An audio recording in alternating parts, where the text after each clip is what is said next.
Hello 127th Wing, I'm General Mommen and welcome to the May drill. Today we're filming from Hangar 9, which is really the heart of the deployment machine for the 127th Wing. As we deploy airmen to all places around the globe, they come through here to get all their equipment issued to them. The system that you see behind me is a fairly new system that is extremely efficient and extremely quick when it comes to deploying members out of town.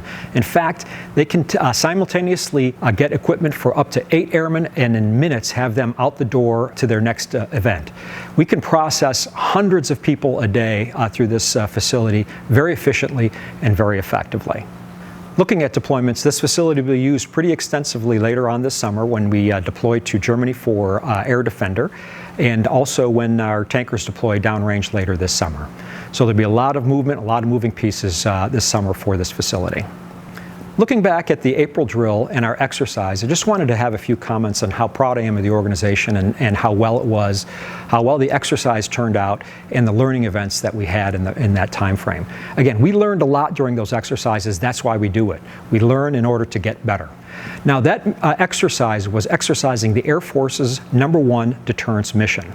So we had airmen that showed up here on Friday morning at 0600 and didn't get a chance to leave Selfridge until the exercise was over on Sunday evening, probably around 5 o'clock in the evening.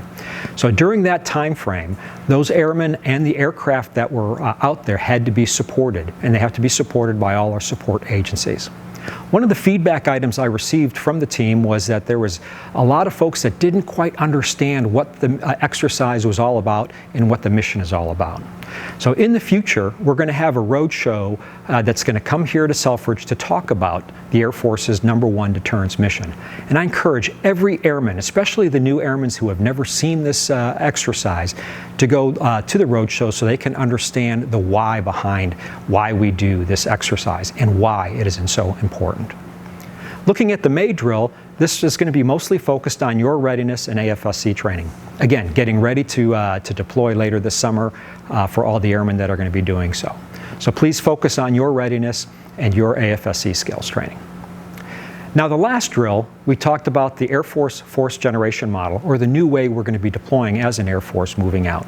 Again, just to recap, in the past we deployed airmen in what's called UTCs, which is unit type codes. And you could have a single airman or multiple airmen going out on a single unit type code. In the future, we're going to be deploying more so in what's called force generation elements, or force elements. The 127th Wing has 4 different force elements within the wing, and I'm going to get into those details here shortly. But if you remember, as part of the force generation model, there was 4 phases, spanning over 2 years or 4 years, depending on what force element you are assigned to. As you recall, the Air Force Force Generation Model, or AirForGen, is broken down into 4 parts. You have the reset phase, the prepare phase, the ready or certify phase, and the available phase. Now remember, it's depending on what force element you are in, it's either a 2-year cycle or a 4-year cycle. So let's talk about force elements. So the 127th Wing has 2 mission generation force elements. That is for the tanker and for the A-10s. Now, the size of a mission generation force element is really dependent on the airplane that goes downrange. So that force element can be anywhere between roughly 150 airmen all the way up to as large as 500 airmen, depending on the airframe. For the KC-135, it's right around 150 airmen that'll deploy as part of a mission generation force element. For the A-10s, it's between 300 and 350 airmen. And again, that will be maintainers and operators for that aircraft. So those 2 mission generation force elements are on a 2-year cycle. So every 2 years, they go through that reset, prepare, ready/certify, and available. And as part of that available phase, they usually deploy for roughly 90 days downrange somewhere across the globe where our country needs us to go. Now, for the other mission generation elements, we have 2. We have one which is an Expeditionary Airbase, or XAB, force element. We also have a DFT, or Demand Force Team, force element. Now, the Expeditionary Airbase force element is broken down into 3 sub-elements. You have a command and control element, which is between 72 and 75 people.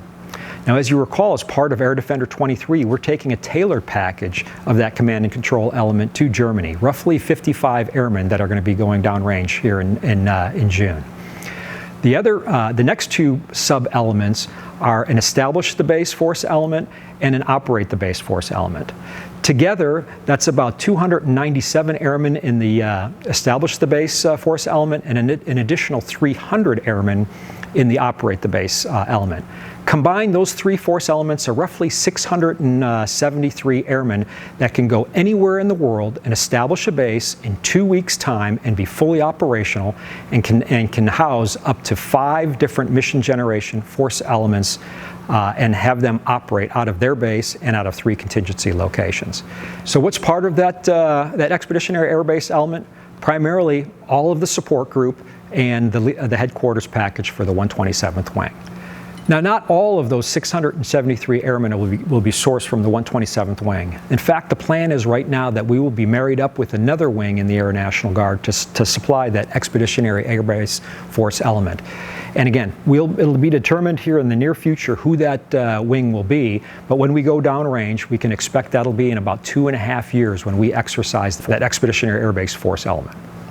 And then the final force element that we have here is really a demand force team, which is primarily our medical folks. Our medical are deployed very differently than the rest of the wing, and they don't deploy with the wing. So that's how they train and operate. And again, they are also in that same 4-year cycle versus a 2-year cycle. So there's a lot of changes on how the Air National Guard and the Air Force is going to be deploying. I hope that that answers some questions, but please ask your supervisors if you have any more. They should know all the answers. It is our goal that the 127th Wing is the best led, most efficient, effective, and adaptable organization in the United States Air Force. I appreciate your leadership, and I appreciate your professionalism.